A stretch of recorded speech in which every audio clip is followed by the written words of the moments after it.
Hi guys. So வந்து இந்த மாதிரி வந்து T20 வேர்ல்ட் கப் வேர்ல்ட் கப்போட ஃபைனல் வந்து முடிஞ்சிருக்கு. அதில் வந்து what a final. For the first time வந்து இந்த மாதிரி டீம் இந்தியா வந்து for the first time team India has won வந்து back to back ICC tournament titles. And அதுக்கப்புறம் வந்து team India becomes the first team to win 3 ICC men's T20 world cup titles. And அதுக்கப்புறம் வந்து and also team India has become the first team to defend their ICC T20 world cup title. அது இந்த ஃபைனலில் team India வந்து அவ்வளோ ரெக்கார்ட்ஸை break பண்ணியிருக்காங்க. And அதுக்கப்புறம் வந்து இந்த மாதிரி மேட்சை பற்றி பேசணுன்னா, இது மாதிரி மேட்சில் வந்து இந்த மாதிரி வந்து சூரியகுமார் யாதவோட கேப்டன்சி வந்து பார்க்குறதுக்கு அப்படியே வந்து ரோஹித் சர்மாவோட கேப்டன்சி பார்க்குற மாதிரியே இருந்துச்சு. அவர் வந்து captaincy decisions pin point captaincy decisions. And அதுக்கப்புறம் வந்து இந்த மாதிரி அவர் வந்து இந்த மாதிரி இந்த மேட்ச் மட்டும் இல்லை, மொத்த வேர்ல்ட் கப் கேம்பெயினில் வந்து இந்த மாதிரி சூரியகுமார் வந்து இந்த மாதிரி அவரோட பிளேஸ் ட்ரஸ்ட் பண்ணி பேக் பண்ணதுனால தான் வந்து இந்த மாதிரி அவருக்கு ரிசல்ட்ஸ் வந்துச்சு. இந்த மாதிரி அபிஷேக் சர்மா வந்து இந்த மாதிரி டோர்னமெண்ட் ஃபுல்லாக பெர்ஃபார்ம் பண்ணல. ஆனால் ஃபைனலில் வந்து இந்த மாதிரி ஃபைனல் வந்து 18 பால் ஹாஃப் செஞ்சுரி வேறு. அண்ட் அவர் வந்து இந்த மாதிரி fastest T20 half century in an ICC T20 world cup final அந்த ஒரு ரெக்கார்டோட பதிச்சார். அண்ட் அதுக்கப்புறம் வந்து இந்த மாதிரி அபிஷேக் சர்மாவும் சஞ்சு சாம்சனும் வந்து இந்த மாதிரி பவர் பிளேயர் வந்து 98 ரன்ஸ் வரைக்கும் ஸ்கோர் பண்ணாங்க. அந்த ஸ்டார்ட்டே செம ஸ்டார்ட்டு. அங்கேயே இந்த மாதிரி ஆல்மோஸ்ட் வந்து மேட்ச் வந்து நியூசிலாண்டோட கை விட்டு போச்சு. அவங்க முதல்ல நியூசிலாந்து வந்து டாஸ் ஜெயிச்சு chose to bowl first. And India batting பண்ண ஆரம்பித்தாங்க. அது எனக்கு கேட்டால் அதுவே தப்பான டெசிஷன் தான். இந்த மாதிரி அவங்க வந்து டியூ வரும்னு நினச்சி போனாங்க, ஆனால் டியூ வரல. ஸோ அந்த டெசிஷன் பேக் ஃபயர் ஆயிடுச்சு. அண்ட் அதுக்கப்புறம் வந்து நியூசிலாண்டோட போலிங் பார்த்தோன்னா, அவங்க வந்து இந்த மாதிரி அவங்க வந்து முக்கால்வாசி போலர்ஸ் வந்து ஷார்ட்டாக போட்டிருந்தாங்க. ஒரு போலர் கூட இந்த மாதிரி வந்து அந்த யார்க்கர்லேருந்து பேட்ஸ்மேனை கிராம்பே பண்ணல. ஷார்ட் பால்ஸாக போட்டு இந்த மாதிரி பேட்ஸ்மேனுக்கு ப்ளே பண்ணுறதுக்கு டைம் கொடுத்தாங்க. ஸோ அதுவே அவங்க வந்து அவங்க பிளானிங்கில் கொஞ்சம் பண்ண மிஸ்டேக்கு. அண்ட் அதுக்கப்புறம் வந்து இந்த மாதிரி அவங்க முதல்ல லாக்கி ஃபர்கூசனை ப்ளே பண்ணியிருக்காங்க. அதுக்கு பதிலாக அவங்க அந்த ஆஃப் ஸ்பின்னர் கோலி மெக்கானிக்கு போயிருக்கலாம். அவர் வந்து இந்த மாதிரி அகெயின்ஸ்ட் சவுத் ஆஃப்ரிக்காவே சூப்பராக வேறு பர்ஃபார்ம் பண்ணார். அண்ட் அவங்க வந்து அதே பிளேன் 11ஓட போயிருக்கலாம். அவங்க வந்து இந்த மாதிரி தேவையில்லாமல் வந்து லாக்கி ஃபர்கூசன் வந்து ஸ்குவாடுக்குள்ளே கூட்டிகிட்டு வந்தாங்க. அண்ட் அந்த பிளான் பேக் ஃபயர் ஆயிடுச்சு. இந்த மாதிரி அவர் வந்து நிறைய ரன்ஸ் லீக் பண்ணிட்டாரு. அண்ட் அதுக்கப்புறம் வந்து நம்ம டீம் இந்தியாவோட பேட்டிங் பார்த்தோன்னா, அவங்க வந்து 6 overs 98 ஸ்கோர் பண்ணாங்க. அண்ட் அதுக்கப்புறம் வந்து இந்த மாதிரி அதுக்கப்புறம் பவர் பிளே முடிஞ்சோடனே ஃபர்ஸ்ட் விக்கெட் விழுந்துச்சு. இந்த மாதிரி அபிஷேக் சர்மாவோட விக்கெட் போயிடுச்சு. ஆனால் அதுக்கப்புறம் சஞ்சு சாம்சன் வந்து அந்த ஸ்கோரிங் ரேட்டை கண்டினியூ பண்ணார். கண்டினியூ பண்ணிட்டு இந்த மாதிரி அவர் வந்து இந்த மாதிரி அவர் வந்து இந்த மாதிரி பிளைண்ட்ஸ் லாக் பண்ணல, பாலுக்கு ரியாக்ட் பண்ணார். அவர் வந்து இந்த மாதிரி அவர் வந்து இந்த மாதிரி இது மாதிரி ஒரு ஷாட் கூட இது மாதிரி லூஸ் ஆடாமல் மிஸ்டைம்லாம் பண்ணல. ஆடின முக்கால்வாசி ஷாட்ஸ் வந்து இந்த மாதிரி from the centre of the bat நல்லா புளின்னு வச்சார். அதுக்கு ஆனால் அவர் வேறு செம ஃபார்மில் வேறு வராரு இந்த ஃபைனல்ஸ்குள்ளே. அவர் வந்து இந்த மாதிரி குவார்ட்டர் ஃபைனல்ஸில் ஒரு match winning 100 against West Indies in Calcutta. அதுக்கப்புறம் வந்து வாங்காடையில் வந்து அவர் வந்து ஒரு 87 அடித்து இந்த மாதிரி டீம் இந்தியா வந்து குவாலிஃபை வச்சுருப்பார் அகெயின்ஸ்ட் இங்கிலாந்து. அதுக்கப்புறம் இப்போ ஃபைனல்ஸை வந்து 88 ரன்ஸு அகெயின்ஸ்ட் நியூசிலாண்டு. இந்த மாதிரி வந்து எப்போ வந்து டீம் இந்தியா வந்து சவுத் ஆஃப்ரிக்காட்ட வந்து சூப்பர் எயிட்ஸை வந்து இந்த மாதிரி தோற்றோமோ அப்போவே வந்து அவங்க சாம்சனை வந்து திரும்பி ஸ்குவாடில் போட்டது வந்து பெஸ்ட்டு மூவ். அங்கே தான் டீம் இந்தியாவுக்கு வந்து கேம்பெயினே மாறிச்சு. அண்ட் அதுக்கப்புறம் வந்து இந்த மாதிரி அதுக்கப்புறம் வந்து சாம்சன் வந்து வேலை காட்ட ஆரம்பிச்சிட்டாரு. அவர் வந்து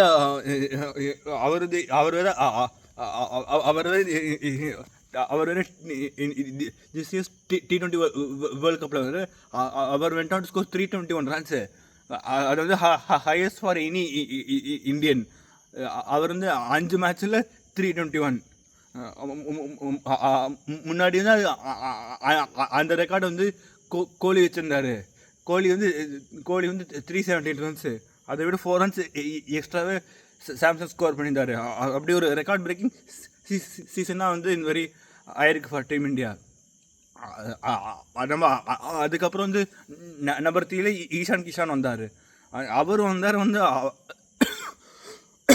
சாரி அவர் வந்தார். அவர் இந்த மாதிரி பிளைண்ட்ஸ் லாக்லாம் பண்ணல. அவர் வந்து இந்த மாதிரி பாலை பார்த்து டு த மேக்ஸிமம்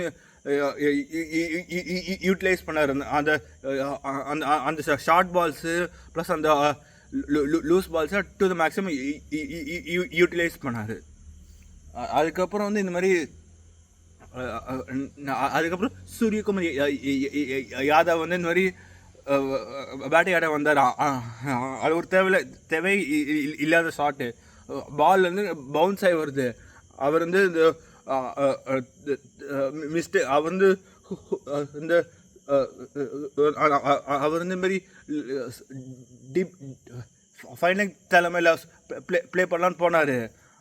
ஆனால் பால் வந்து பெருசாக டைம் ஆகல, காட் அவுட் ஆகிட்டு போயிட்டார். அவர் வந்து டக் அவுட்டு. அதுக்கப்புறம் வந்து இந்த மாதிரி அதுக்கப்புறம் திலக் வர்மா வந்தாங்க. அப்புறம் ஹர்திக் பாண்டியா வந்தாங்க.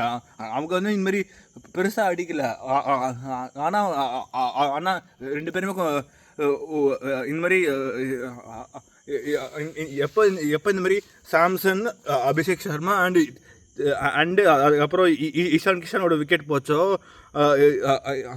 இந்த மாதிரி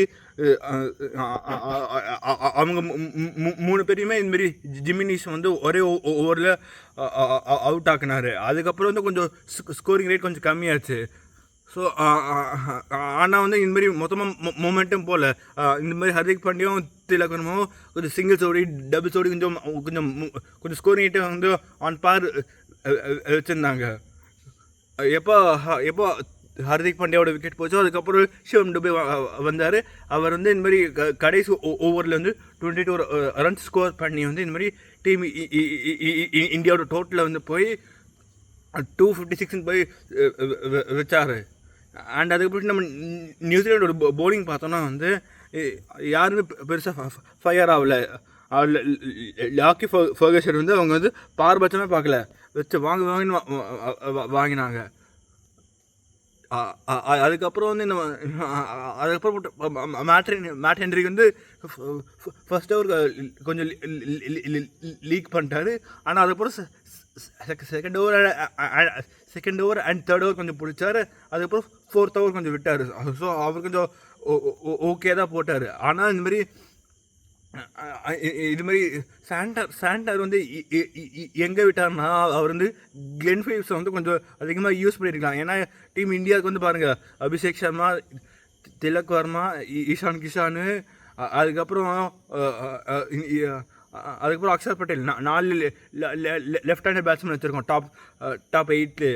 ஸோ அவங்க வந்து கிளென் ஃபிலிப்ஸ் கொஞ்சம் அதிகமாக யூஸ் பண்ணியிருக்கலாம். அண்ட் அவங்க வந்து இந்த மாதிரி ரச்சின் ரவீந்திரா கொஞ்சம் யூஸ் பண்ணியிருக்கலாம். அவங்க வந்து இந்த மாதிரி அவங்க வந்து semi-finals south Africa against New Zealand பண்ண அதே தப்பை வந்து நியூசிலாண்ட் வந்து ஃபைனல்ஸை வந்து அகேன்ஸ்ட் நியூசிலாண்ட் வந்து அகேன்ஸ்ட் இந்தியா பண்ணாங்க.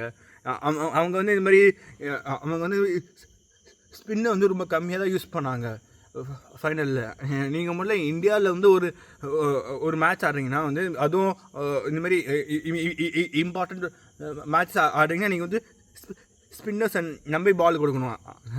ஆனால் நியூசிலாண்ட் வந்து அந்த மிஸ்டேக் தான் பண்ணாங்க. ஆனால் இந்தியா பண்ணல மிஸ்டேக்கு. அக்ஷர் பட்டேல்கிட்ட நம்பி பால் கொடுத்தாங்க அந்த கட்டாந்திர விக்கெட்டில். அவர் வந்து சூப்பராக போட்டார். அவர் வந்து இந்தமாரி இந்தமாரி ஒரு மேட்ச் வினிங் ஸ்பெல் வேறு போட்டார். 3 விக்கெட்ஸ் தூக்கினார். அண்ட் அதுக்கப்புறம் வந்து அதுக்கப்புறம் பால் போட்டாருங்க பாருங்க பும்ரா. அவர் பும்ரா இல்லை, அவர் இனிமேல் அவருக்கு பேர் காட் மாதிரி போலிங் போடுறாரு.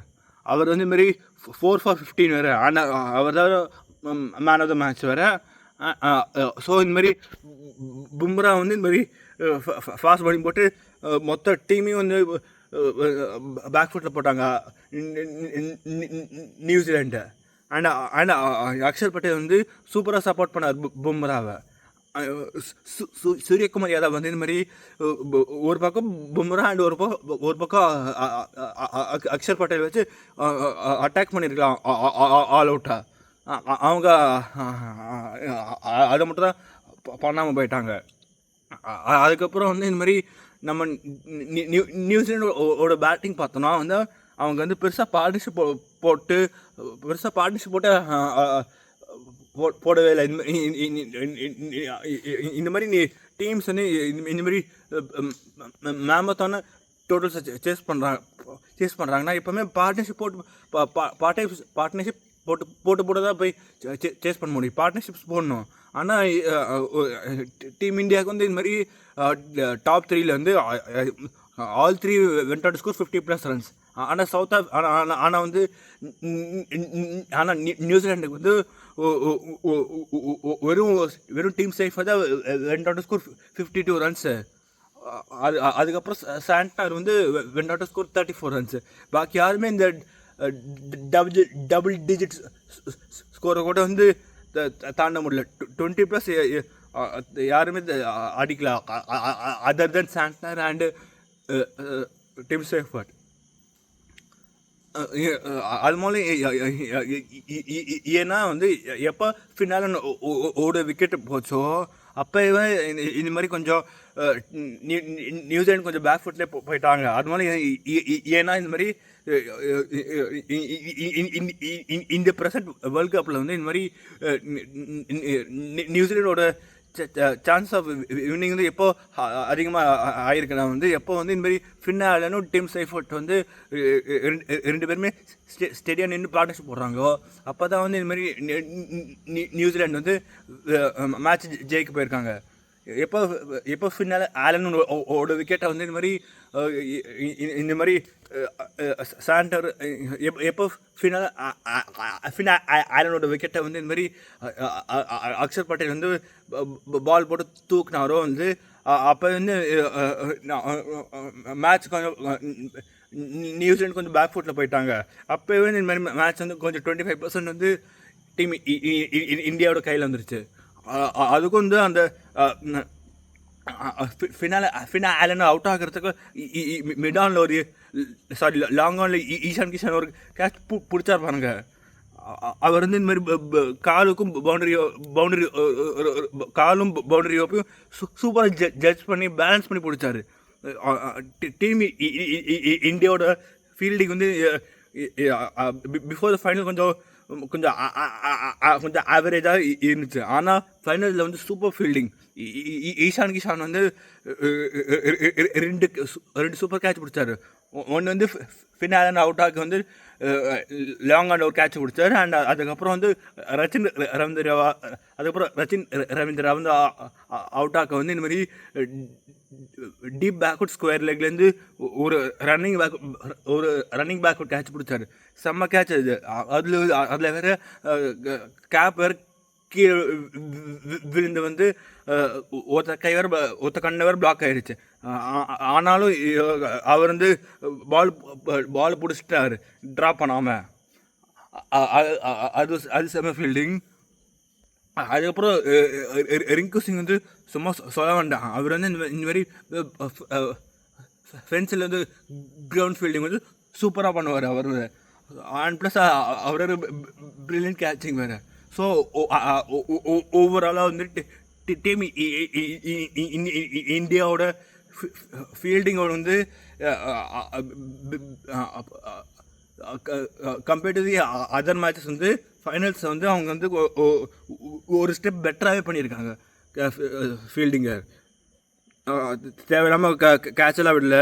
ஒரே ஒரு கேட்சை தான் இந்த மாதிரி ஹர்திக் பாண்டியா விட்டாங்க. ஆனால் விட்ட கேட்சை வந்து 4 balls கழிச்சு விக்கெட்டு விழுந்துச்சு. அண்ட் அதுக்கப்புறம் வந்து நியூசிலாண்டோட பேட்டிங்கில் வந்து எப்போ ஃபின்னா ஆலனும் டீம் சேஃபோட்டோட விக்கெட் போச்சோ அதுக்கப்புறம் யாருமே வந்து மாரி அதுக்கப்புறம் சாண்டா தான் கொஞ்சம் அடிக்கலான்னு கொஞ்சம் ஸ்டார்ட் பண்ணார் இன்டென்ட்டை. ஆனால் நீங்கள் வந்து சேசிங் 256 அண்ட் ப்ளஸ் வேறு இந்த மாதிரி ஃபைனல் மேட்ச் வரும்னு டோர்னமெண்ட்டோட ஃபைனல் மேட்ச்னு ஒரு ப்ரெஷர் இருக்கும். ஸோ அதுக்காகவே தான் அவங்க வந்து இந்த மாதிரி ஓப்பனர்ஸோட விக்கெட் போனதுக்கு அப்புறமே அவன் வந்து இந்த மாதிரி ரச்சின் ரவீந்திராவும் கிளென் ஃபிலிப்ஸும் பார்ட்னர்ஷிப் போட்டு கொஞ்சம் அட்டாக் பண்ணியிருக்கணும். ஆனால் அவங்க அதெல்லாம் பண்ணல. ஃபிலிப்ஸ் வந்து வந்தோடனே மொதல் பால் அடிக்க தான் போனார். அப்போ விக்கெட்டை விட்டார். ஸோ அவங்க வந்து இந்த மாதிரி நியூசிலாந்து தோற்றது காரணமே வந்து அவங்களோட பேட்டிங் வந்து பேட்டிங் கொஞ்சம் ட்ரை பண்ணிச்சு. அவங்க வந்து பேட்டிங் கொஞ்சம் இந்த மாதிரி டார்கெட்டை கொஞ்சம் கம்மியாக வச்சுருந்தாங்கன்னா வந்து அவங்க சேஸ் பண்ண ட்ரை பண்ணியிருப்பாங்க. நியூசிலாந்து தோற்றதுக்கு காரணம் வந்து இந்த மாதிரி ஃபர்ஸ்ட் வந்து டாஸில் வந்து bat decision to make India bat first. அது மூலம் இதுக்கு நான் வந்து செமிஃபைனலில் வந்து இந்தியா வந்து அகெயின்ஸ்ட் இங்கிலாந்து வந்து அதே 253 வந்து ஸ்கோர் பண்ணிட்டு வரும். ஸோ ஒரு பேட்ஸ்மேனுக்கு ஒரு கான்ஃபிடன்ஸ் வரும். அவங்க அதை கூட பார்க்காம வந்து நேராக டாஸ் ஜெயிச்சுட்டு வந்து சோஸ்ட்டு போல் ஃபஸ்ட்டு சொல்லிட்டாங்க. அவங்க வாங்காடையில் ஆடுறாங்க டிஓ வரத்துக்கு. அஹமதாபாத்தில் டிஓ வராது. அவங்க அதை பார்க்காம போய் சோஸ்ட்டு போல் ஃபஸ்ட்டு சொன்னாங்க. செகண்ட் வந்து இந்த மாதிரி ஒரு போலர் கூட வந்து இந்த மாதிரி அட்டாக்கிங் லென்ஸ் போடாமல் வந்து எல்லோரும் டிஃபென்சிவாக போட்டாங்க. அதை வந்து பேட்ஸ்மேன் வந்து சூப்பராக கேபிட்டலைஸ் பண்ணிட்டாங்க. அண்ட் அதுக்கப்புறம் தேர்டு வந்து ஏன் இந்த மாதிரி ஸ்பின்னர்ஸ் வந்து கொஞ்சம் கம்மியாக யூஸ் பண்ணாங்கன்னு புரியல. அந்த 3 ரீசன்ஸ்னால கூட நியூசிலாந்து தோற்றுருக்கலாம். அதுக்கப்புறம் டீம் இந்தியா பார்த்தோன்னா வந்து இந்த மாதிரி அவங்க வந்து இந்த மாதிரி மொத்த டோர்னமெண்ட்லேயே வந்து இதுமாரி along with ball and along with bat வந்து ஃபயர் பண்ணியிருக்காங்க. இது மாதிரி அகெயின்ஸ்ட் சவுத் ஆஃப்ரிக்கா மட்டும்தான் ஒரு ஆட் லாஸ் ஆயிருக்கு. இந்த மாதிரி சொல்லுவாங்கள்ல, you cannot fly always. at sometimes you also have to stoop a bit low. ஒரு ஆட் லாஸ் வந்துச்சு. ஆனால் அதுக்கப்புறம் வந்து டீம் இந்தியா வந்து சூப்பராக கற்றுன்னு வந்து கம்பேக் கொடுத்தாங்க. அண்டு நம்ம அதுக்கப்புறம் டீம் இந்தியா பற்றி பார்த்தோன்னா வந்து அவங்க வந்து மொத்தம் ஒரு டீமாக ஆடினாங்க. ஒரு சாலிட் டீம் ஒர்க் பார்க்க முடியுது. இந்த மாதிரி வந்து இந்த மாதிரி ஃபியூ மேட்சஸ் வந்து திலக்கரம் அடிப்பார், ஃபியூ மேட்சஸ் வந்து சூரியகுமார் யாதவ் அடிப்பார், அதுக்கப்புறம் ஃபியூ மேட்சஸ் வந்து ஹர்திக் பாண்டியா அடித்தார், அப்புறம் ஃபியூ மேட்சஸ் வந்து சிவம் டுபே வந்து அடித்தார். யாரும் வந்து பேட்டிங் அம்போன்னு விட்டு போகல, எல்லோரும் ஸ்டெப் அப் பண்ணி தான் இந்த மாதிரி டீம் இந்தியா வந்து இப்போ வந்து சாம்பியன்ஸ் ஆக்கியிருக்காங்க. அண்ட் அதுக்கப்புறம் அலாங் வித் பால் வந்து சில மேட்ச் கொஞ்சம் எக்ஸ்பென்சிவாக போனாலும் வந்து அவங்க வந்து எப்படியோ ஒரு டீம் இந்தியா ஜெயிக்க வச்சிடறாங்க. டீம் இந்தியாவுக்கும் அந்த மாதிரி வீக்னஸ் இருக்குது. Other then Bumrah and Varun சக்கரவர்த்தி வந்து யாரும் வந்து அவ்வளோ பெருசாக பார்த்து பயப்படுற பவுலர் இல்லை. Axar Patel defensive bowler. And அதுக்கப்புறம் வந்து இந்த மாதிரி அதுக்கப்புறம் வந்து ஹர்திக் பாண்டியா வந்து இந்த மாதிரி ஹர்திக் பாண்டியா நீங்கள் டீகோட் பண்ணிட்டீங்கன்னா ஸ்கோர் பண்ணிடலாம். அண்ட் ஹர்ஷ்தீப் சிங் வந்து அவர் வந்து ஜென்யூனாகவே அவர் கொஞ்சம் ரன் லீக் பண்ணுவார். ஏன்னா அவர்கிட்ட ஒரு ஆங்கிள் அந்த மாதிரி அந்த ஆங்கிள்லேருந்து வரப்போவே கொஞ்சம் இந்த மாதிரி ஒயிட்ஸை கொஞ்சம் எக்ஸ்ட்ரா கொஞ்சம் அதிகமாக போகும்.